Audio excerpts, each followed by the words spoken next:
You know, sometimes we all need a nice little break between book number 3 and 4 of a 9-book epic fantasy series, yours truly included. Something a little cleanse the palate, maybe? Well, here's some things I'm going to be doing next year.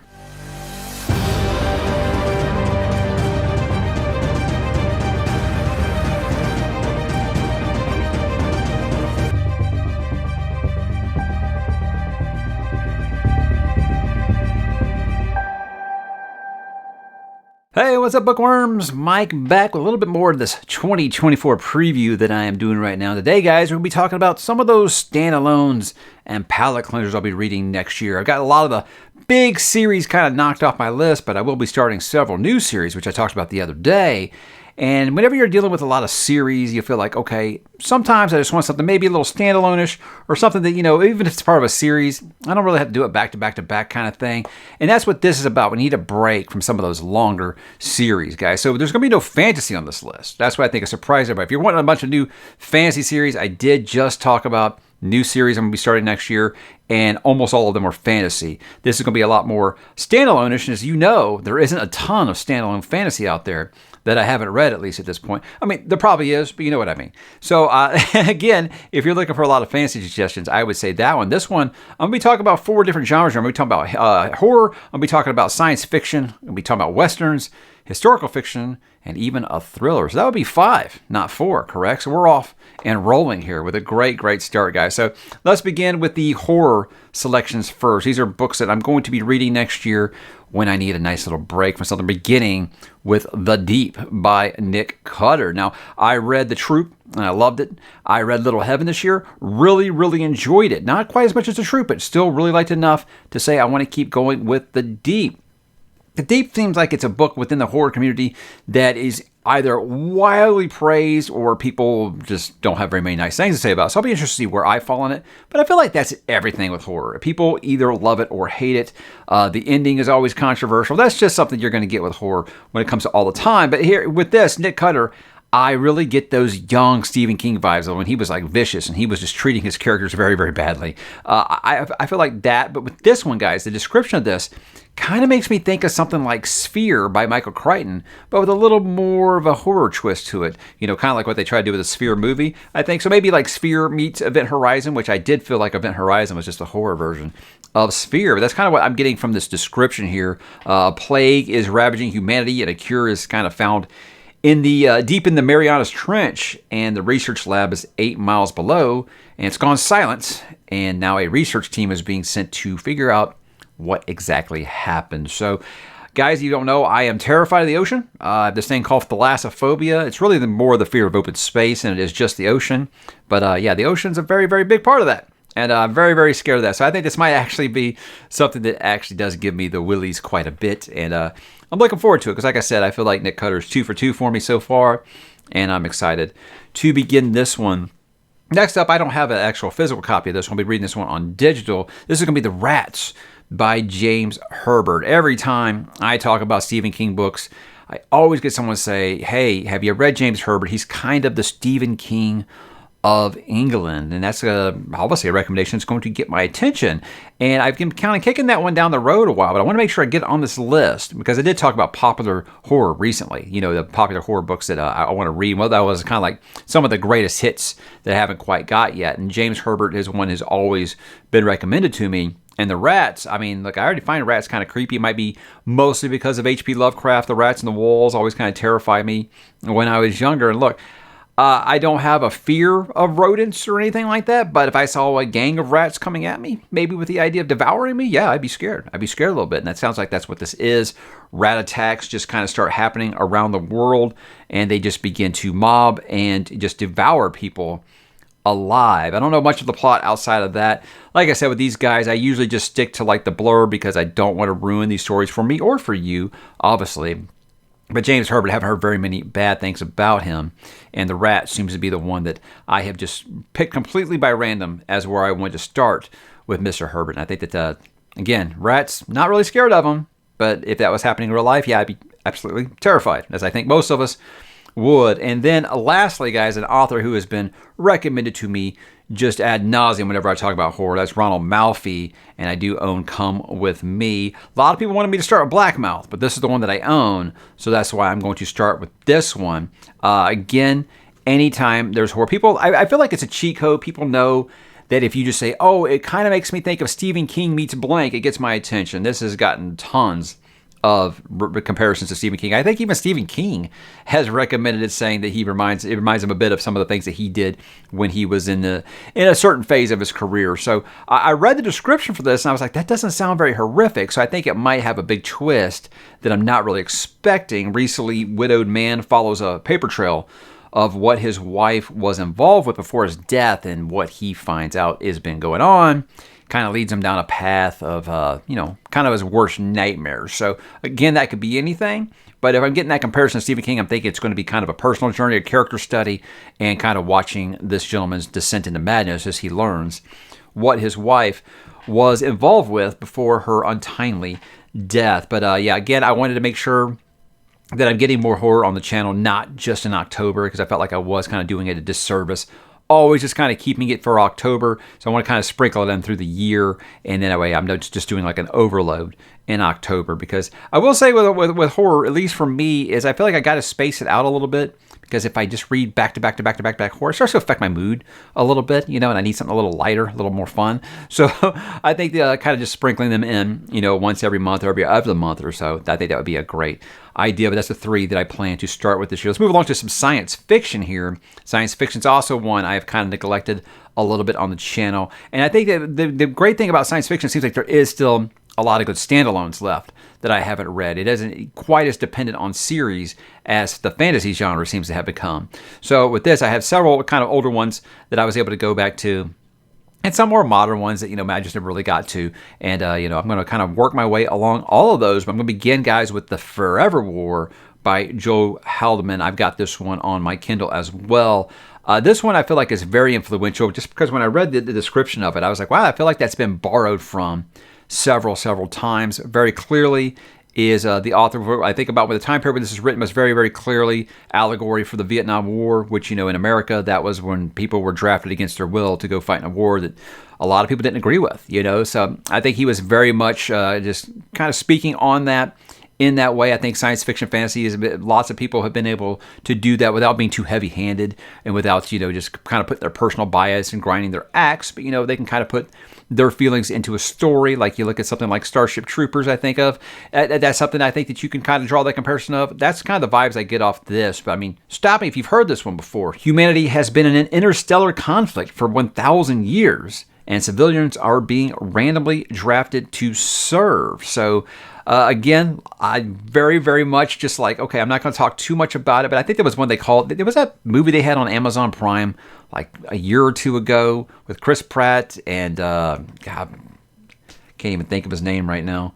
Anyhow, it was a fine movie, but I was like, it kind of sounds like a similar plot. So I feel like a lot of things have kind of borrowed from this over the years. And that sounds like something that, I don't know if it's the first, I don't know if it's borrowing from something, but that does sounds like something I've seen spoofed a million times, or just been some things have been very derivative of that. But again, I love that a lot of these standalones are just quick reads, like 300 pages or less. When you're an epic fantasy reader, yes, that's a very short book. It's a very, very short book.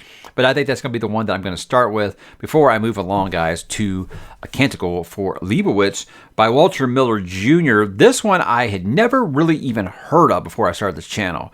And I think when I talked about The Stand, and I talked about Swan Song, I talked about my love for post-apocalyptic fiction, and a lot of people have said this is the gold standard of post-apocalyptic fiction. And I was like, okay, based off that title, it's not exactly anything I ever would have thought was something that happened after the bombs drop, So once I looked a little more into it, like, that sounds really, really cool. I love a good end of the world, humanity trying to either rebuild or survive in this post-apocalyptic, that's a tough word, man, post-apocalyptic times, and just seeing what humanity is left, what they're trying to preserve, and that's what this is about. This is about a bunch of monks after a nuclear apocalypse. He kind of wipes out the whole planet, and these surviving scholars are trying to preserve knowledge as humanity tries to rebuild. And something that I got sold on this book was the same for a book of that little subgenre there, is that it actually has some really good world building, because usually most of these books is just, hey, the bombs dropped, we're not even going to tell you where we're at. because it's just a nuclear wasteland, and hey, kind of just use your own imagination. Apparently this has some little plot elements that kind of make it a little different from all those other ones that I've read of this similar stature. So very excited because, like I said, I'd never really even heard of this before I started this channel. Now I hear about it all of the time, and I'm excited to do it. I want to say this one was on the list last year, guys, and I apologize. I did have it on the schedule for December, and I'm just running out of days. I'm just running out of days, so it's not quite going to happen. But I think last year I had this on there, so I'm going to kind of roll it over to 2024. This is Snow Crash by Neil Stevens. Is that not a beautiful deluxe edition of this book? That's so pretty, man. I love it. I love it. This is an author I think has been recommended to me a ton. And whenever I read the synopsis for this book, I was like, so how did the guy who wrote Ready Player One not get sued? Because again, they may not be anything alike, but just reading the synopsis, I'm like, so it sounds like Ready Player One 20 years before Ready Player One got very, very popular, and just kind of threw some 80s references onto it there. So it's kind of about, plugging into a virtual reality and spending more time there than in the real world. There's consequences and stakes about what's going on inside there, but the real world is quite drab, boring. Maybe some of our resources have been depleted, and it's just not as fun as plugging into not Oasis or whatever they call it in this, and seeing what kind of tomfoolery you can get up to and stuff. So again, there's stuff about like a samurai ninja that delivers pizzas and stuff. It gets ridiculous, it sounds like. But I feel like you kind of have like your online life and your your real life. And this, written in the early 90s, guys, was obviously before people would completely live their life in a virtual reality. So it was very much science fiction at the time. Now it's kind of looking like, I remember when this was still speculative fiction. So it might hit a little too close to home, but I think that's what makes this genre great, is when some of the things that they're predicting might start to come to pass. Great and scary. Now, when I moved to Westerns, guys, this is unusual because I don't usually read Westerns. I've tried several times, and they've never really clicked for me. It's weird because I love Western movies. I can't get enough of them. Grew up with my dad, who watched like John Wayne movies. You learn to love Westerns, and when I found Sergio Leone, it was all over. I love some classic Westerns. Obviously, spaghetti Westerns are the best. But last year, guys, I read one of my favorite books of all time, which was Lonesome Dove. And I said, holy hell, I have to read some more Westerns. But I was like, I can't stray too far, so I want to stay with Larry McMurtry, so I'm going to be reading the sequel to Lonesome Dove, which is Streets of Laredo. Lonesome Dove, guys, just amazing. And I think that Larry McMurtry might be the first person I found that beats Stephen King in doing slice of life with his characters. And that's where, absolutely nothing's going on, and you are riveted. You just want to spend more time with these characters. You feel like you're sitting with them at that campfire. He does that absolutely incredible. And I mean, if he does that through all four of these books, this is going to be one of my favorite series of all time. So I think Lonesome Dove, obviously, you have huge, huge shoes to fill. It's like when you put out your first album and it's like a diamond, super platinum or something, and then like your albums after that, even though they're good, you can never really compare to that first one.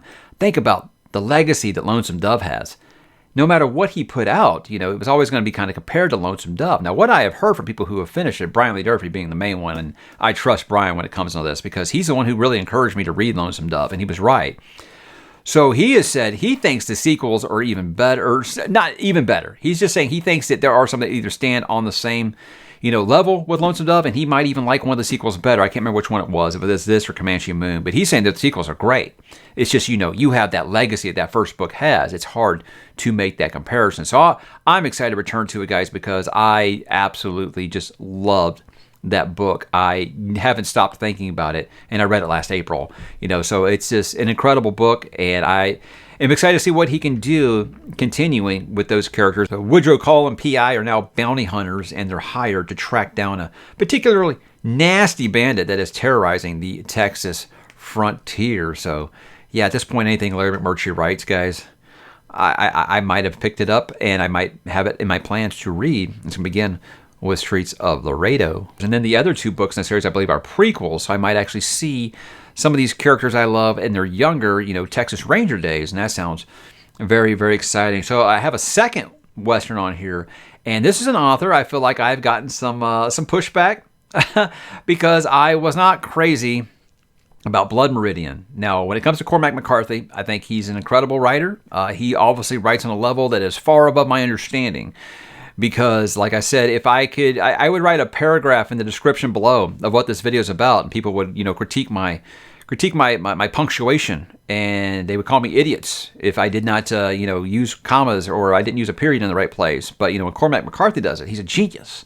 So I think that he's obviously earned that kind of just like following that he has, and I love The Road. The Road is an absolutely amazing book. I thought The Road was spectacular. For whatever reason, Blood Meridian just didn't click to me. When I talked about what I didn't like about Blood Meridian, a lot of people said, I think the Border trilogy might be more what you're looking for, because it's more of kind of a, not really a deconstruction of the West, but kind of that time, where cowboy life's coming to an end. And it has a coming of age story of that generation of character who is kind of dealing with that way of life kind of coming to a close in like the late 40s in West America. And this is all the pretty horses. Now, I'm not committing to the entire Border trilogy, because I've learned in the past couple of years on this channel, is I'll commit to doing a series, and then I don't like book one. I'm like, uh-oh. So I think with this one, I'm going to read all the pretty horses and see what I think, and then I'll continue with that series if I want. But all the pretty horses, like I said, coming of age story, kind of a young Texas rancher. Like I said, he's kind of at the end of that generation, that line, where they or have just been ranchers their entire life. And he's kind of learning, hey, we got to move along and make a new way in life, and kind of making his way across the Texas frontier to Mexico. But another genre that I've kind of neglected, and because I'm not really crazy about it, but I've read some really good ones, I think. I've read some Bernard Cornwell. I've read some Ken Follett. Historical fiction is really, really hit or miss for me. I either think it's like S tier or it's get out of my face. I don't ever want to see you again.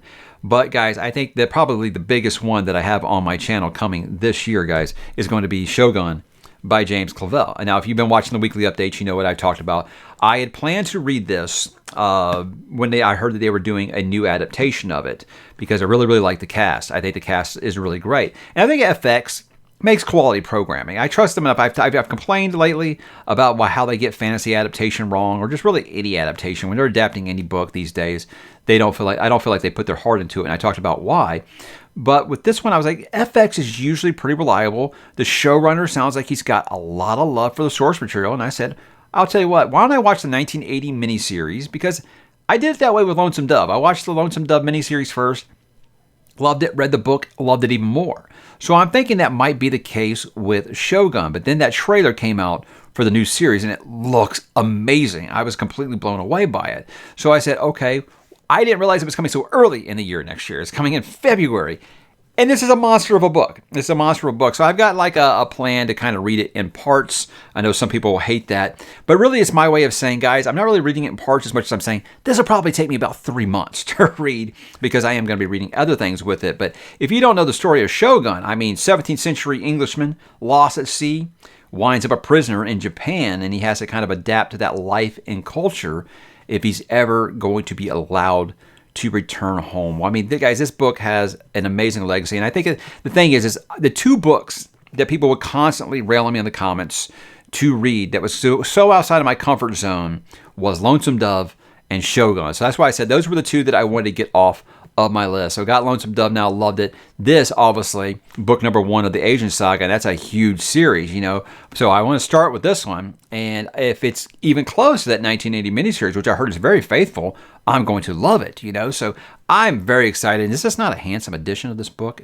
I wish they put out the whole series like this, because I would pay good money for the whole series to be made like this. I would. But again, like I said, with all these guys, I don't know necessarily that I plan to read the entire series, but I think that these will be good. It's hard to call, a 1,300-page book a palate cleanser, but so we all have weird little things that we do to kind of, clear our mind when we're in the middle of a big long series, like reading a thriller. And I do have a thriller on here, guys. And if you've been watching this channel at all, I'm pretty sure you know who it's going to be, because I've read just about everything by Blake Crouch up to this point. But I've yet to read Snowbound, and Snowbound is one that I've had on the radar for a bit, but I was just kind of working my way backwards. And then I just said, I'm not going to really do them in order anymore, because I was going like in reverse chronological order there for a minute. But Blake Crouch, I thought when I was going to be going backwards in his bibliography, I felt like the quality was going to kind of degrade a little bit. And I was like, it's different, but I don't feel like it's lost any quality. You know, he's much more of a sci-fi writer now.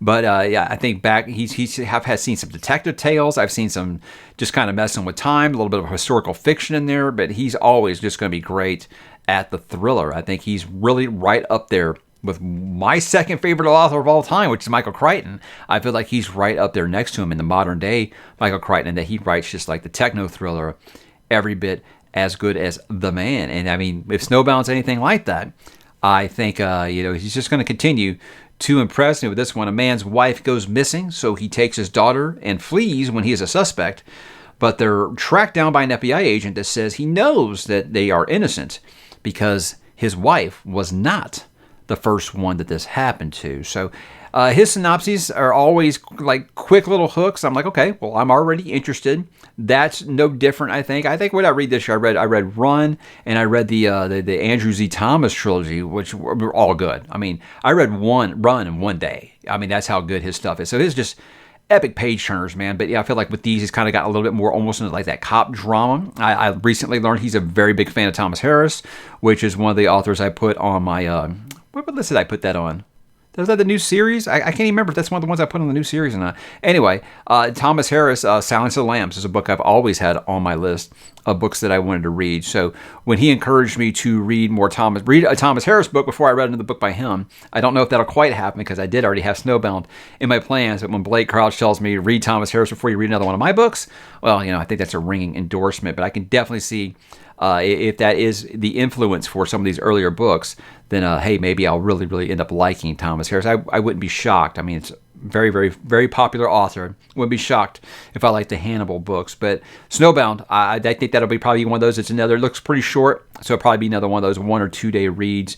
And he's always good if you're just wanting a nice shot in the arm. Maybe you're hitting a reading slump. I would always recommend picking up some Blake Crouch because he will give you that adrenaline burst that you need, because his books are just fire, guys. They're just so good. So guys, that's the ones I'm looking at this year for whenever I kind of need a change of pace maybe, or if I need a break from some of these long series. So I hope you'll jump in the comments. Let me know if you've read any of these, if you're interested in reading any of these. And again, like I said, guys, if you're looking for some more fantasy, there's just not very many fantasy standalones. There really isn't. And I have no problems trying to mix in other genres, even though I know that when I talk about non-fantasy stuff, a lot of my viewers are like, but that's fine. That's fine. I feel like there's plenty of room for everything. And it's good for all of us to step outside of our comfort zone once in a while, because it will help you prevent burnout, because I feel like burnout is a real thing, especially if you stick to one series or you stick to one genre just over and over and over again. You might end up burning yourself out. So I always recommend, people ask me all the time, how do you prevent burnout? Switch genres sometimes. Read a standalone. Read something that's part of a series maybe, but it's not like cliffhanger endings where you can kind of close it off and do it when you want to do it. I feel like that's the best way. So I know that a lot of people don't consider a book in a series a palate cleanser, but I think about everybody calls Dresden Files like a palate cleanser series. It's 17 books as of right now. How is that not a palate cleanser? Because everybody says they would read those between big epic fantasy reads, and I did too. It was very, very good. So yeah, Dresden Files if you haven't done that yet. So guys, I'm rambling now, so that means this video must be coming to a close. So drop in the comments, guys. Let me know what you think about these, and I will talk to you there.